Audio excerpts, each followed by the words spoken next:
I feel like a news anchor. I'm gonna try not to hit my microphone. I'll get better ones soon, guys, I promise. But this is what we're working with.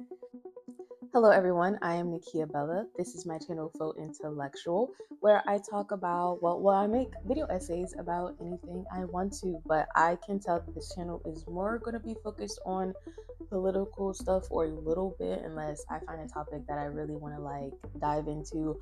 But for right now, the topic of today will be on whether or not transgender individuals are mentally ill. Just to cut the shit, transgender people are not mentally ill. And we're going to go through the why they're not. Before we get started, think about giving me a follow over on Blue Sky, which is made by a former employee of the Twitter.com, aka, now known as X, that is owned by Mr. Muskie. Tweets are called clouds over there, and retweets are called cumuluses. Don't let anybody, when you get on there, don't let anyone tell you that tweets are called skeets over there, because that's absolutely ridiculous. So yeah, give me a follow. It's very wholesome over there. People like to say that over there it is an echo chamber, but Twitter definitely has become a place just filled with porn bots, regular bots, Russian bots, American bots, all sorts of bots. So it's not a lot of discussion going on there. The blue checks are getting all the reply stuff, and nobody is really getting engagement with the people that they follow and the people that follow them. So yeah, don't bring your bullshit over there, your toxicity. Come over there if you want to have a discussion. Have a discussion. I love having discussions. Sometimes I don't know. I'm not gonna lie. Sometimes I'm just a little like, okay, I'm being biased, and I don't feel like dealing with your other opinion right now. But yeah, give me a follow over at Nikia Bella. I was able to snag my name without having to add anything extra. So yeah, give me a follow. I am still on Twitter as Nikia Bella R. So Nikia Beller. But right now I'm on Blue Sky and I am loving it. It is so interactive. I only have like 50 followers on there, and everyone is so, yeah, it's up. We're living it up. We're living it up. So I'm gonna get into, so what I feel people misconstrue. I am reading notes, so I don't care. I'm probably gonna put like pictures and everything. Who knows? Who knows? I never know until I actually start editing.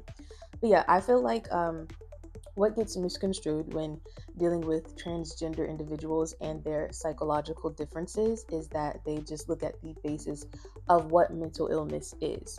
When you just search up what is considered a mental illness, the first thing you'll see is disorders that affect, it's a disorder that affects your mood, your thinking, and your behavior. Transgender people feeling that their sex does not match their assigned gender can be put in the category of affecting your mood, thinking, and behavior. But people forget that mental illness has more characteristics than that. Mental illness can cause disturbances in cognition, emotional regulation, or behavior. Now, transgender people are like regular people, believe it or not. They will still have depression, anxiety, bipolar disorder, schizophrenia, all those other things, anything else that cisgender people deal with. But those mental illnesses or disorder, their cognition is just like anyone else's. Like, you can't I'm fucking up. You can't put transgender in the mental illness anymore. That's how it used to be. It's not messing. It has nothing to do with their cognition of things.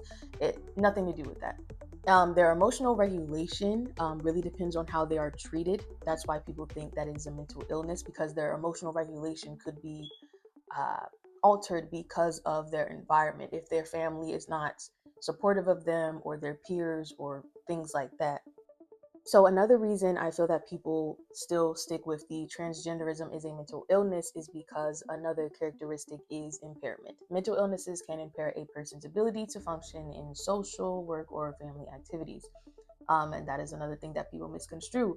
Transgender people are able to function in society, like their jobs, with their families, and things like that. The real thing that affects their function is how they are treated. Like I said, it is just a mental condition, just like ADHD is, which I do have.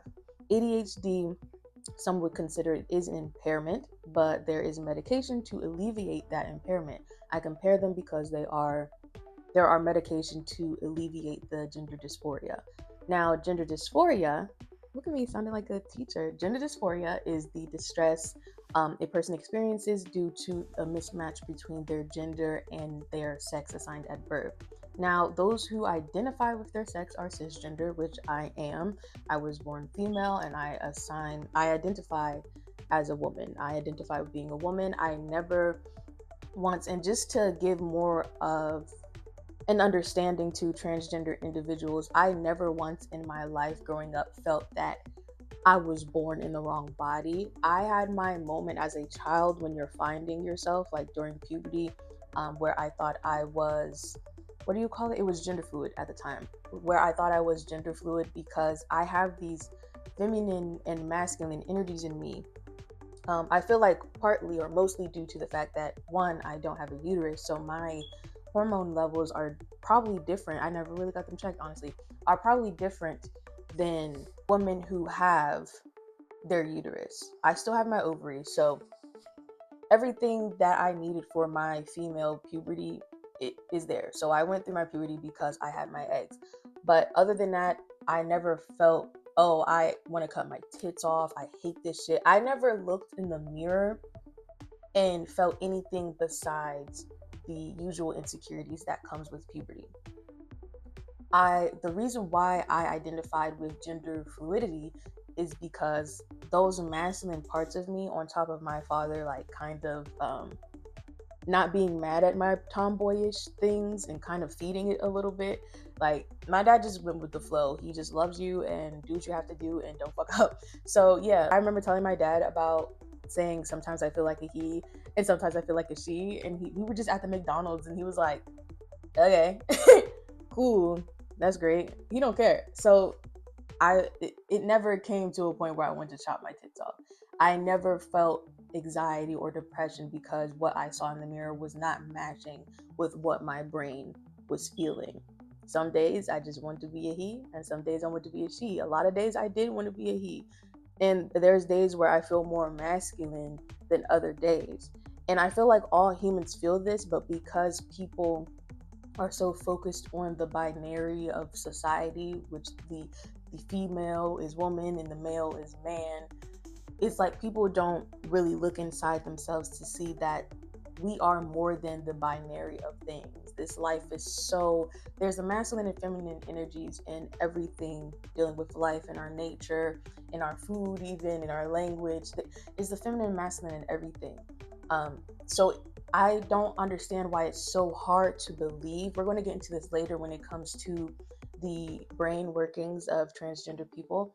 I don't see why people are so stuck in the binary of no, we're just born this way. And if you feel this way about yourself, one, in the religious sector, you're telling me that my God, emphasis on my God, made a mistake when you were brought into this world.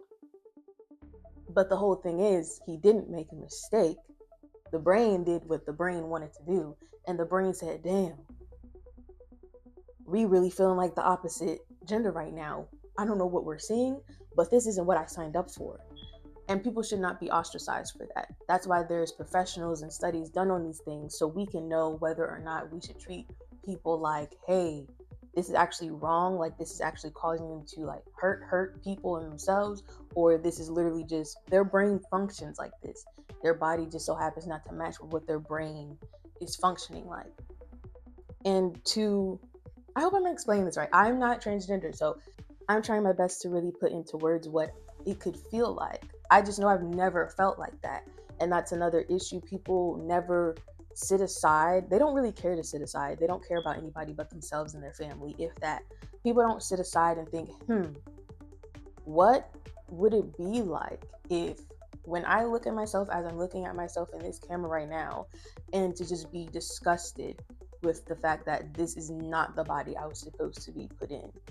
Like, I don't understand why, if people have deformities, like physical deformities and things like that, it wasn't supposed to be like that. Why can we can understand that, but we can't understand that, the other side of things. Maybe it's not comparable, but that's where my brain just led me. So I don't know. Maybe I'll piece that together in another video. But yeah, just to put it in perspective, I used to think I was gender fluid. And I mean, I could still go. I actually did revisit it maybe a year or so ago where I did put he, she in my bio. And then I came to a thing of like, I don't even like labels. So I don't care about that. to be honest. But I know I'm more feminine than anything. I just have my days where,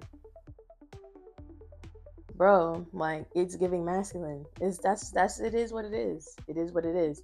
And I don't want to say this for people to think that, to further their bias of, okay, transgender people just taking what I feel and just trying to attention grab from it, and like overly leaning into their masculine and just thinking, hey, I'm gonna just do this. There's a lot that goes into it. You have to show signs of all sorts of things, and just not feeling like, just knowing, that this, I need to be the opposite. I want to play with the boys. I'm one of the boys. Boys, we are the boys in motion. We give you our devotion, boys.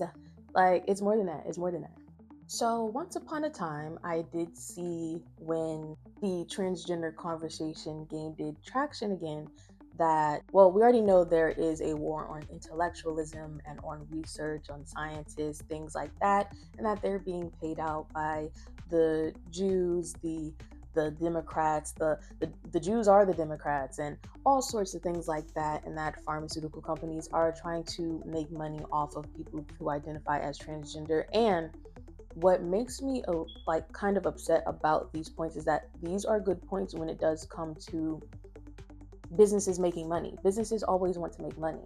That's why during the pandemic, not to get off subject, during the pandemic, when it came to the vaccines, everybody was like, we want to be the first ones to put out this vaccine so everybody can start using ours. That's why there was Moderna, there was what was it called, Pfizer, Johnson and Johnson. Like, there was all these companies putting money towards these researchers to hurry up and get this out. And I will be making a video on the anti-vax thing and how everything just got misconstrued, and how messy and just minimally informed everyone was, because, oh, my freedom and all this other stuff. So that was a whole can of beans and worms and all that stuff. So just to say all of that, to say, I see why there is skepticism when it comes to medication, hormone therapy, and things like that for transgender individuals, because people on the other side are thinking, oh, they're pushing this, so more kids will be like, oh, I feel like this, I want to go to the doctor and do this and that. It's not. I understand the premise, because there is money greedy, hungry ass companies out here. But when it comes to transgender individuals, there's such a long process that people have to go through to even start getting hormone therapy. Just, this is leaving out the minors, because that needs parental guidance and approval anyways. Just talking about, the young adults and up and stuff like that. Yeah, so I see what the concern is, but there's such a long process you have to go through for these companies to even make their money in the first place. People, they're getting paid regardless. The people who do these therapies and do these checks and watch these people for 6 months to a year to make sure that what they're feeling is actually what they're feeling and what they've been feeling, and not just some type of fad, things like that. These companies, while yes, they want to make money, they wouldn't really make a lot. There is one case, I may look it up another time. I didn't even think about it till just now. It was in England. I think it was either in early 2000s, I believe, that it was like a clinic that was just giving out like hormone therapy things, stuff like giving out diagnosis and things like that.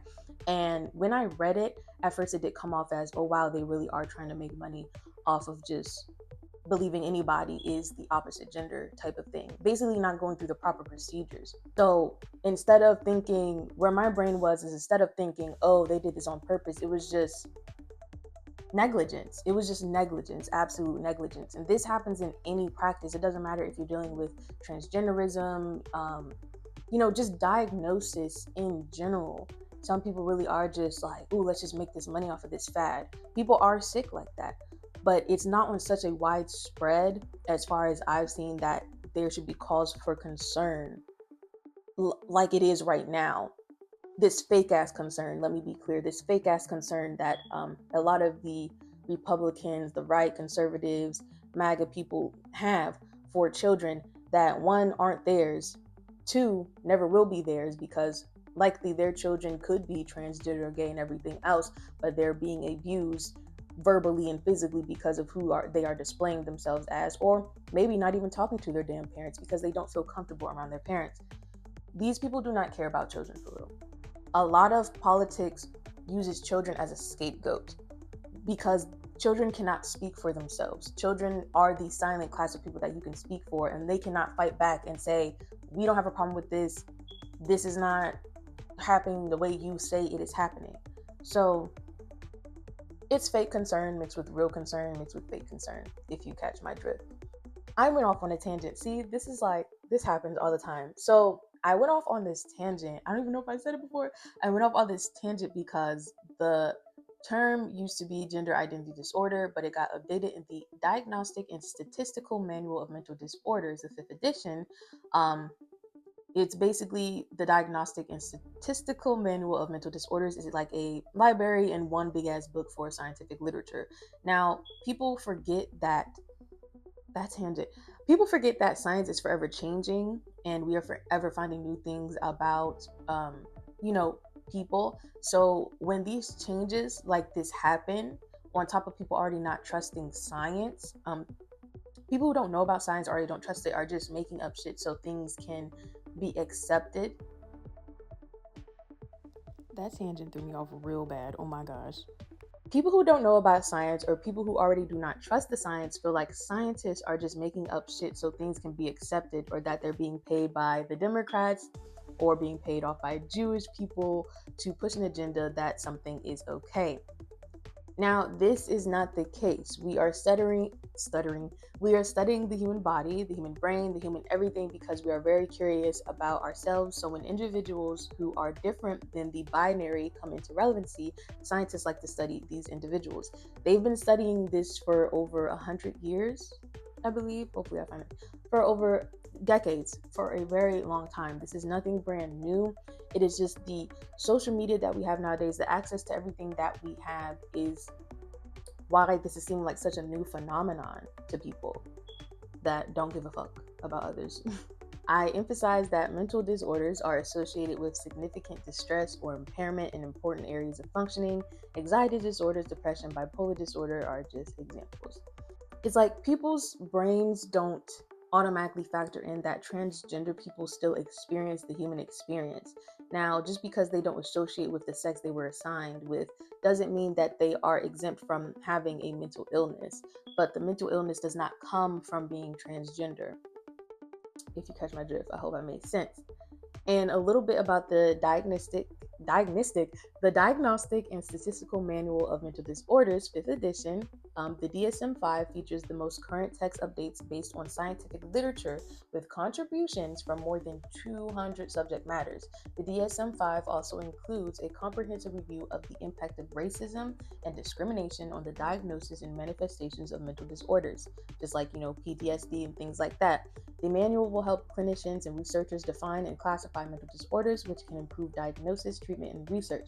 Now, the change in the DSM-5, which was published in 2013, when it came to changing the name from gender identity disorder to gender dysphoria, they were trying to further focus the diagnosis on the gender identity related distress that some transgender people experience rather than on transgender individuals or identities themselves.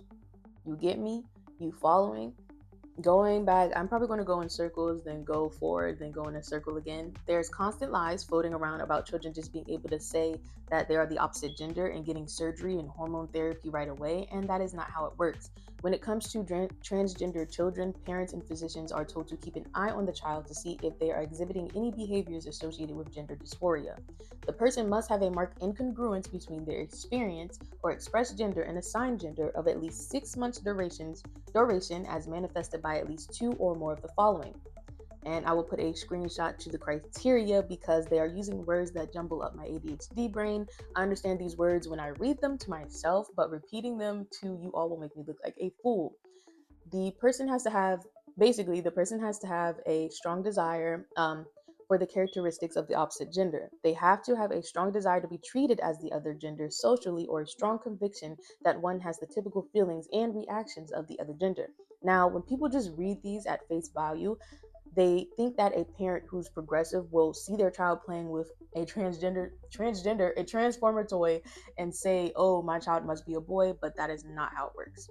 These experts do know, this is why I'm even making this video. These experts do know that there are caveats to the gender dysphoria diagnosis. They do see it as a double-edged sword. It provides an avenue for treatment, making medical and surgical options available to transgender non-conforming people.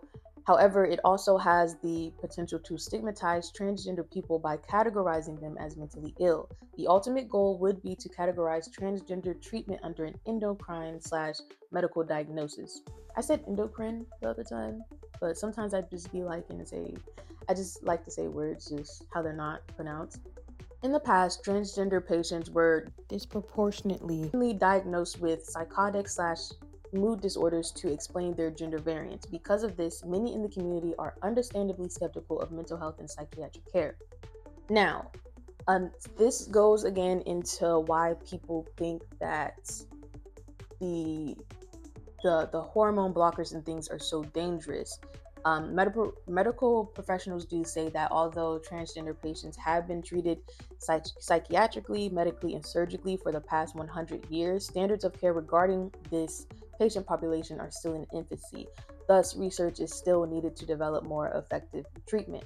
Now, disclaimer, this does not mean that the current medication and treatments are dangerous for current transgender people and children. Again, science is forever changing. The methods, as in hormone therapy and puberty blockers, are as safe as any other medication that is on the market. All medication will have side effects, no matter if you're transgender or cisgender. And people like to turn their fucking brains off when it comes to knowing how medications work of all types. There's millions of us that use medications that have either the same effects as puberty blockers or hormone therapy. And we barely bat an eye because we're used to that and we're normal people. So any medications we take is just normal shit. Some people are just against the medical pharmaceutical shit in general. But all in all, let's not act brand fucking new because of another group of people, which are also a very small part of the population, using shit that we don't fucking use. Period. Puberty blockers. When it comes to puberty blockers, I think I do have a screenshot of the effects of puberty blockers. There is a lack of some taking away like bone density, things like that. So a little bit more fragile bones.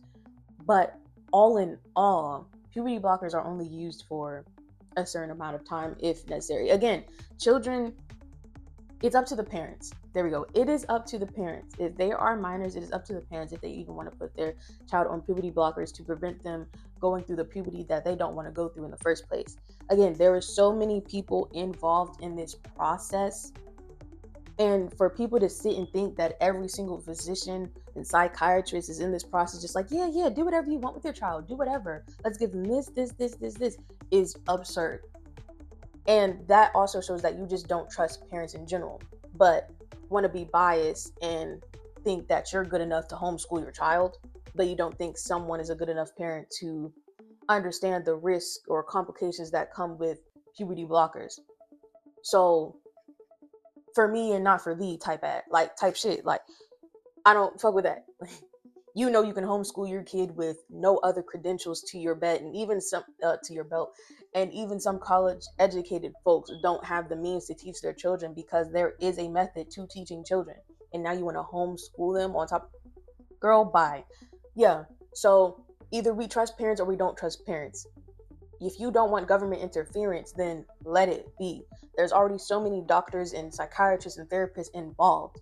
People who want the best for their children will get these people involved, so they're not doing anything to hurt their child. But to a lot of people on the other side of shit, that is hurting their child, even though they're listening to their child. It's like, on top of people on the other side not feeling like children have rights, it's like the children don't have rights. They never have a voice, nothing. Like, it's like people forget what it feels like to be a child, and I don't like that. And that's why I always speak up for children and listen to children no matter what the crazy shit they say. That's why puberty blockers are a thing, because there is effects like any other medication, but it's not to the degree that my child's life will just be permanently, just completely wrecked. And there's a thing about, oh, infertility. Why are we worried about a child's fertility? Why are we worried about a child's fertility? Why? As if adoption is a thing, as if there's other IVF, things like that. Like, why are we worried about a child's fertility out of everything? As if we don't have enough people in the United fucking States in the first place. Y'all worry about shit that isn't the main thing. All of our body chemistries are so different. It could affect that, it could not. That's why they do blood work. That's why they do, come on. There's experts in this, and we're not the fucking experts. We just read what the experts say. And this is why there's peer-reviewed research, there's citations, there's updates, there's things like that. And if you don't know how science works, if you don't know how doctors work, if you don't know how, if you don't know how we've reached the point that we are today with medical science and all the other sciences that we have in today's time, if you don't know how we reached the point to where we are today, then you need to shut the fuck up and not have an opinion at all on any of this science shit. You don't believe in shit. You're going against everything that has kept you alive today. You got vaccinations when you were younger. Most of us didn't have no fucking polio or any other whack ass shit that they had back in the 1920s, 1915s, and all that other shit. So if you don't believe in the science, then you need to drop everything that you got around you right now. Your phone, your hair, your this, your that. All the shit you got right now, drop that shit. None of this shit we would have. Drop your doctor. Matter of fact, you wouldn't have the doctor that you have or the prescriptions that you have, or you wouldn't be alive today if it wasn't for the scientists and the people that kept researching no matter what, and day and night. No matter what. Like, I'm not going to wrap it up right here, but I just want to say the last bit of my notes that I did put here before I go into a tangent. Medical intervention is not the goal of treatment. So basically, they do not just want to chop off people's parts or add parts or whatever the fuck you all are saying. Primary care providers may ask for an evaluation if they are concerned the patient is unclear about the risk and benefits of treatment. So when it comes to minors, parents are involved in these discussions. If they feel that the risks far outweigh the benefits, they will not go through with just it just like any other medical or surgical situation. And again, like any other medication, it is very important that anyone taking hormones has access to a primary care physician and appropriate follow-ups, including laboratory testing and monitoring. Period. Same as any other thing. We are where we are today because of science. And if you don't at least know that, why the fuck are you voting? Why the fuck are you here? Why? Go live in the woods somewhere. You don't trust the science? Go live in the woods. There's people being kept alive because of science. Kept alive because of insulin and things like that. Because people research day and fucking night. I get passionate about this stuff because I'm appreciative of where the world has come to today in this United States of a fucking America. I like it here. This is my home. This is the only home that I've known. I love the medical and scientific advancements we have made in this day. We have come so far. We've been able to have more babies because of scientific intervention. And there was a lot of pushback back then, just like there is right now. There's always going to, there's always going to be scientific pushback. It's been the same thing since the beginning of time. It's always going to be naysayers. This is why scientists are so prone on doing their research and doing the scans and doing things. People live for this. This is their job. And if you don't trust at least 10 of these people out of the thousands of them that spend every single day and night writing papers and research and doing this and doing that, I don't know what to tell you. You think everybody's being paid by the government, by the Jews, by the Democrats, by the this, by the that, making money, all this other stuff. It's all about making money over here, bitch. It's America. This is a capitalistic ass fucking place. No shit. Niggas is doing research because they want to make their motherfucking money. And if they don't do the right research, then niggas is kicking their ass to the curb if they're not doing the right shit. And this is why it's peer-reviewed shit and all that shit. Don't play with science. I used to be the science kid. Like, I was the science kid. I used to love science. I had trouble with school, so that's a different story. But when it came, before I got into, what was it, high school, I love everything science. Bill Nye the Science Guy, Bill.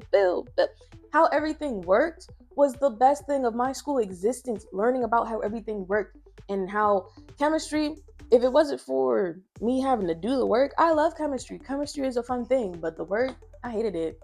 And love my teacher to death that I had, but no, I hated it. Chemistry made me hate science, but I love science at the same time. I love science. Always did, because wow, look how far we've come. So towards the end of my research, I did find a study that the brains of transgender individuals, at first they saw that it leaned more towards them actually having female brains, cisgender female brains. But then they found that it was both, that they have the brain of their sex assignment and the brain of their identified gender. So basically, a transgender from male to female has their male brain counterparts, but they also have that female brain counterparts. These people are not binary, and that shouldn't be a problem. You have actual brain scans showing this. Now, I do have the PDF for the actual research, because there's a lot of, it's an extensive paper. It's an extensive research. There's a lot of people involved in this research, actually. So I will link that PDF file, that file in my bio. I should be able to, in the description, so you can actually take time to read everything and what their measurements was and everything like that. Love science, but the jargon, like I said, I can read it and I can catch up, but woo chile, that is an extensive paper, I tell you that.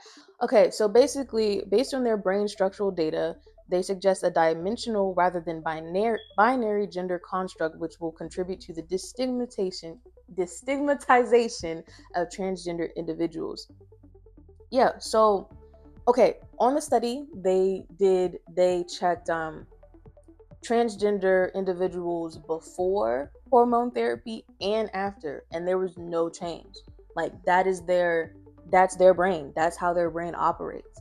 It is different than cisgender women and men, but they got like everything in one, basically. Like how I say that I have my masculine and my feminine, they got that, but it's just their feminine is like, this is how I present outwardly. We all have that in us. It's just our brain patterns is not going to be like that, because cisgender people are not transgender people. So of course our brains are going to be very binary to what we actually are. But humans, to me, are bigger than that. But when it comes to these individuals, it's definitely how it is. That's how it is. It shouldn't be, and that is exactly why it should not be and will not ever be again classified as a mental illness. That is literally their brain. And people can make the arguments, well, mental illness is shown in brain scans too. Cool. But these people are not mentally ill because of because they're transgender. Okay, let's make this distinction again. They can be mentally ill just like anyone else. They can have depression and what I say, bipolar, schizophrenia, things like that. But they don't have that because they're transgender. No. They have that due to their other genetics. Okay, they're of the genetics. The mentally ill part that can come, again, with being transgender, is not being accepted by your family, by your community, by your peers, and things like that. That will give you depression, that will give you anxiety, because people are very transphobic still to this day. That will give you anxiety. That will make you a little bit suicidal if everyone's telling you you ain't shit, basically. You're not what you want to be called. You're not shit. I'm not going to respect you. You're what I say you are. And that is disrespectful. The basics that I ask for anybody, regardless of how the fuck you feel about transgender people, respect people and what the fuck they want to be called. Just like you expect to be respected for whatever the fuck you want to be called. Want respect, give respect. Next time, if I ever see anybody and I happen to be out with, I don't know any transgender individuals personally. I did go to school with one. I follow them on Facebook, but we don't hang out. But I just know, like, you ever in my presence and you try to be a smart ass, talk about so trying to use people's male version of their name, stuff like that, like just being a dickhead, like, I'm gonna call you the opposite of what you are. But maybe you won't feel the way. You know why? Because You're not transgender. Like, you didn't work so hard to be who you are, who your brain is. You didn't have to fight hard to be what your brain is. You didn't have to. So yeah, Bob, I'ma call you, hey, what's the version of Barbara? I'ma call you Barbara, and I'ma say she, and I'ma treat you like a bitch. That's it. Like, it is not hard to just be like I say, they. You don't gotta go with the he, she if you don't fucking want to. Whatever, that's your prerogative. But keep that hateful shit in your corner. Fuck with the science. Get over yourself. So yeah, thank you guys for watching. I hope I do a service of editing this appropriately and giving the right links and screenshots and things like that. I was going to dive into the surgical aspect of transgender stuff. I will say, I did want to say that I understand why a lot of transgender people just take the hormones and don't surgically change their genitals. There is clit enlargement when woman to male um, transgenders take testosterone, their clits get huge. Like, not to be like that, but the clitorises get very huge. I see why they stop there, because that type of surgery is very invasive. They do say that on the websites that I have been on reading on. Um, so I feel like transgender people should not be judged for that as well. That is a very, very invasive surgery. It's not like top surgery at all. That they say what is like a few weeks of healing and you're good to go type of thing. And for hormone therapy, usually you'll see results within the first 6 months, and then they say a year to 2 years is usually when you see max like quality. I forgot the word, but yeah. All I have to say, they're not mentally ill. Thank you for tuning in. This is Nakia Bella on the channel Folk Intellectual. And if you guys have any ideas of what you want to see me talk about next, that I probably may or may not already have in my list of things to talk about, then let me know in the comments. Share, like, subscribe. Fuck with me, don't fuck with me. Hit me up on Blue Sky. And have a lovely morning, noon, or night. And stay blessed. Love thy neighbor. Fuck is you talking about? Or I'll come and beat you up. Period. All right, bye.